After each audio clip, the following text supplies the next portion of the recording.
so I'm going to be Thanks, man. annoyingly cloying to start off the interview. Sure. No, I just honestly, like, I was sitting back watching your interview. You're one of the best interviews I've ever seen. The way you bounce off people and you love what you do. Oh, thank you. And I do think you are a creative genius on Please. multiple platforms. I'll keep More. going and going. I'm like the James Lipton of Comic-Con. No, but I want to, obviously now it's, comics, shows, and video games. Is there a realm that you haven't tackled that you still yet want to go after? Sleep. Okay. No, I guess not. I don't know. I mean, I haven't done a lot in film. I haven't done a lot of movies. We were able to do Renfield, which was a lot of fun. We produced Air a long time ago with Jaimin Hanzu and good old Norman Reedus. But yeah, I haven't done a lot of that. So I think that would probably be the next frontier. That would be something that'd be really exciting. I'd like to do a little bit more of that stuff. I think the Invincible show has taken my focus for the most part, and that's kind of held me back when it comes to expanding into other areas. But like I say, I'm having a great time. So and I only ever wanted to be a comic book writer. That's my focus. And to be able to continue doing that is a real dream come true for me. Like I said at the panel, I've been 25 years into this, and I'm like having the best success of my career, which is not the case with most people. And so I feel really fortunate to be able to do that and plan to keep doing that. So everything past the comics has just been a bonus, and so I feel really fortunate. And I'll just keep doing what I'm doing. We love you for it. Hi, Robert. Okay. Thank you for this from IGN Latin America. Oh, cool.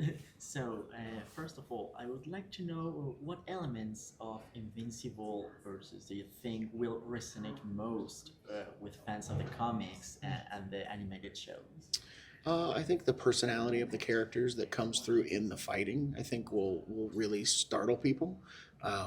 There's a lot of lines of dialogue like during the fighting and a lot of really cool interaction that comes from that. And so I think that, that's a lot of fun. There've been a few moments when I'm playing it to kind of take me aback when I'm like, whoa, that I didn't know that would happen. And so that's really cool. So I think that'll be the most appealing thing for the hardcore fans.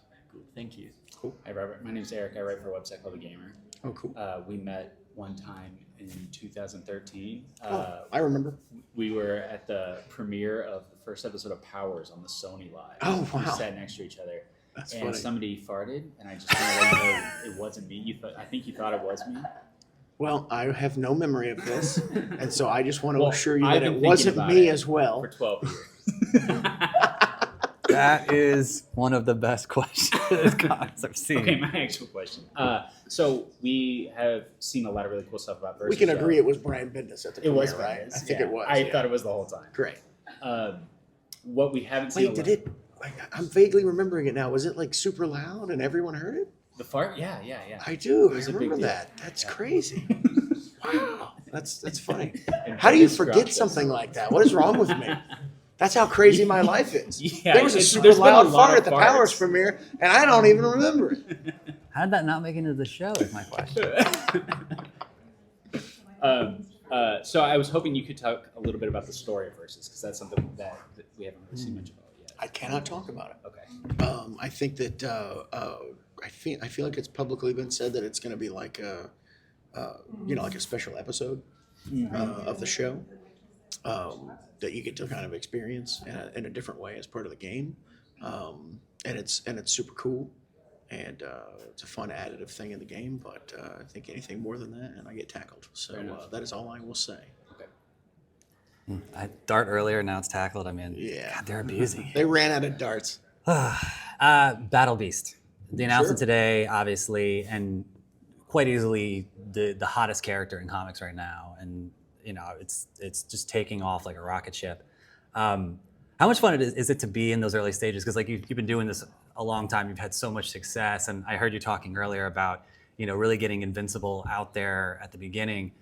Does that take you back to kind of like the early days, like creating new characters like that? Because you've had such success and long-standing, Walking Dead and Invincible, and it's on and on and on. Is it nice to kind of like get back to your roots and just kind of create something new and unique. I know Battle Beast isn't in the book, in the comics, Yeah, but yeah. it's nice to see it Well, I on the think show take the off. Battle Beast series, if you're reading it, the coolest thing about it is that we're introducing new characters almost every issue in that series. And so while we are celebrating the Invincible universe and we're getting to explore Battle Beast the character in a much deeper way since he's the main character, we're giving him his own supporting cast and expanding the Invincible universe with each issue.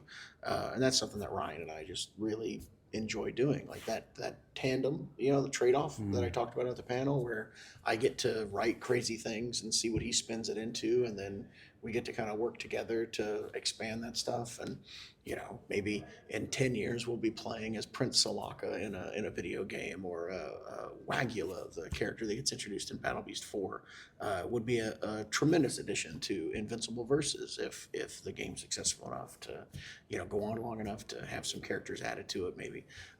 So yeah, I think that I don't know, the doing new characters is the most fun part of it, but to live this life where characters like Battle Beast are finally getting to exist in video games, it's like, good lord, we're getting pretty deep in the roster, so that's a really cool thing. That's awesome. I would like to know if there were specific moments in the comics or the animated series that made you think, well, this format would capture the essence of the Invincible universe. Yeah, I mean, I think that Invincible, because it is so action-based and has just very long and involved fights, I think that there's a lot of storytelling that happens through the fights in Invincible. They're not just, beat-em-ups and things. And I think because of that aspect, it really does make it ideal to be adapted into a fighting game, just because those fights are such a core aspect. And so I think that, there have been many times where I've been working on Invincible and, working with Ryan to, craft that multi-issue conquest fight. And you try to find different moments and different things in those fights to keep them interesting and make sure that the story is evolving through the fight.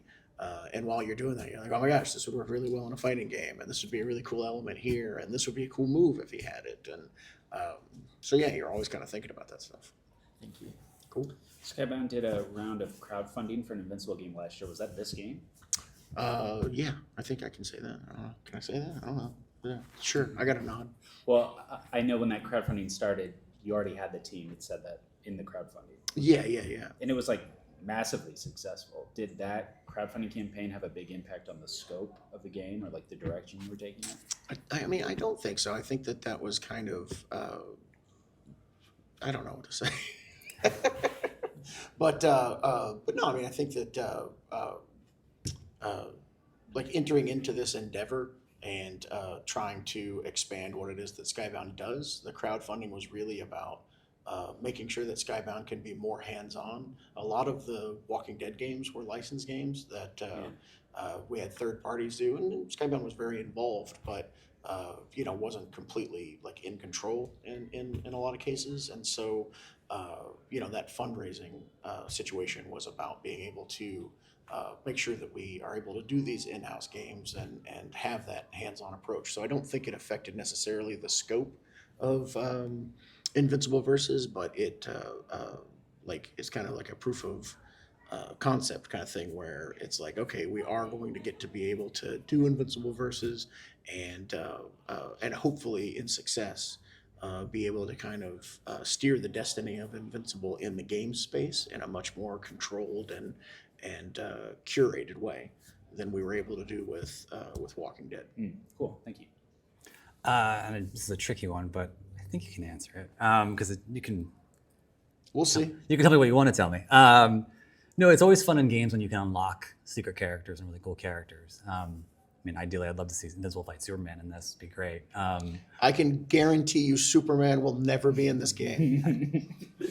So I was going to say, if you could pick a character that you'd like to I heard you talking earlier, it was picking between Negan and Spider-Man. Yeah. Is there one character that would be just out of left field that you'd love to have, almost like a final boss, unlocking, Young Sheldon.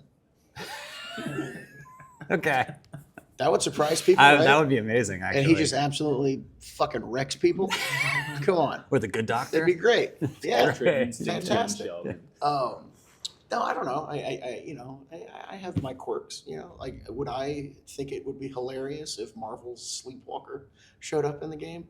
Like, you're gonna get Marvel to allow you to use a character, and you choose Sleepwalker? Yeah, I think that'd be Darkwing. funny. Was it Darkwing No. or Darkhawk? Darkhawk, sorry. Sleepwalker. Fine. We can I argue like about this all I like day. Darkhawk as much as the next guy, but it's going to be Okay. Sleepwalker. So anyway, Sleepwalker is going to be in Invincible Versus. I'm very excited to announce here. Breaking news. Wouldn't that be something? But no, I don't know. Dobby You from know, Harry Potter. it'd be nice to see Tech Jacket. It'd be nice to see Negan. There's certainly a lot of possibilities from characters that I'm involved with. That could show up or something. But yeah, we'll just have to see. Okay, that's fair. With Quarteroff's team drawing from their Killer Instinct experience, how do you see these influences shaping the gameplay and combat flow in this Invincible game? Yeah, I mean, I'm hoping it's a case of Killer Instinct walked so Invincible Versus could run. I think that Killer Instinct proved that this team, has a level of dedication unparalleled in the making of fighting games, and I think that it is really reassuring to the fighting game community that that Invincible is going to have like a real breadth of gameplay options available, and that there's a skilled team that was able to create a game as great as Killer Instinct, working on this, and so yeah, I think that. I think but I think that Invincible Versus, I think they would say that this is kind of an evolution of what they learned on Killer Instinct. They're taking what they learned and adding to it and expanding on it, and doing something really remarkable and really cool with their talents. Cool, thank you. I know you're spinning a bajillion plates all the time with different stuff. I was kind of just curious, what's your level of involvement in the game, like on a daily basis? A lot of approvals, going over some story elements, looking at like animatics of various things, looking over character designs, character paints, costume designs, things like that. Just a lot of different things, and we do play testing and things from time to time as well, and we get to look at new builds of the game periodically. I think it's almost weekly at this point, get to the mouths are moving now. Oh, this is happening now. Oh, there's a new background. So yeah, it's really great to be involved. But yeah, it's not like Corey, Ryan, and I are doing like any of the like heavy lifting or anything. I'm not writing for the game like I write for the show. But I think there's a real steady hand on the wheel, and we're there every step of the way to make sure that it doesn't veer off in any unforeseen direction. Gotcha. Cool. One more quick question. Sure. Mine's just a fun one. I mean, coming to Comic-Con and being so successful and just being the peak of every. I mean, it's Sure, true. sure. It's true. Hey, yeah. Sorry, I'm lathering it up right now. Is there anything? Is there anything? Does this ever get old? Like, is this? Do you get to come here as a fan? And I feel nothing. It's been old for years. What? no. Yeah. No, I was gonna say is like, do you get to kind of because you're still great with your fans. You are great with the media too. It's just been great to watch. Can we hire this guy as my hype man? Thank you. Hey, that's what I do. No, but do you get to walk the floor and do things that you want to do? And like, do you because you are a fan first. You've been Absolutely, yeah. And so is it? I You walk get to the have that floor every experience. chance I get. I'm wearing a Bryan Cranston mask. You'll never know it's me. But yeah, I go from booth to booth. I like looking at comic book original art. I like going to Artist Alley. I like checking. I mean, I know a lot of people that work in comics, so I get to go from booth to booth and talk to buddies of mine and things like that. And that's a lot of fun. I like checking out the new toys. I definitely spend a lot of time at the Hasbro booth looking at those glass cases. I'll go down to the comic retail section and I'll start getting some back issues for things. And I like looking at the wall books. It kind of takes me back to my like youth and going to comic book shops and seeing like, oh my gosh, there's the first appearance of Carnage, just worth $8 now. This is so cool. I remember it was going for like 1,000 a couple of years ago. Yeah, and looking at old Transformer toys and things like that, and I try to pick up things for my kids. My son hates everything, but my daughter likes cool stuff. So yeah, it's a lot of fun, and I try to be on the con floor as much as I possibly can, which sadly is not very often. not a lot of time. Go ahead. Well, how do you ensure the game's overkill system and brutal combat stay true to the emotional weight of the comics and the series? Oh yeah, I mean that's mechanics that Quarter Up came up with. The combo breakers and the meter that like breaks the combo if it goes on for too long if you're not doing the things to refresh it. I think that's where the really complicated like mastery elements of fighting games kind of come into play, and that's something that the team has worked tirelessly to achieve, and has really added an extra element to the game. Story wise, I think it does play into the characters' personalities a little bit. It makes the game like a little bit more of a well-rounded like creative experience. But it's just the number of mechanisms at play, and there's still more things to be revealed. It's really impressive, and I couldn't be more proud of what they were able to accomplish. Thank you. Are you using the original voice cast in the game? These are things I can't talk about, but All right.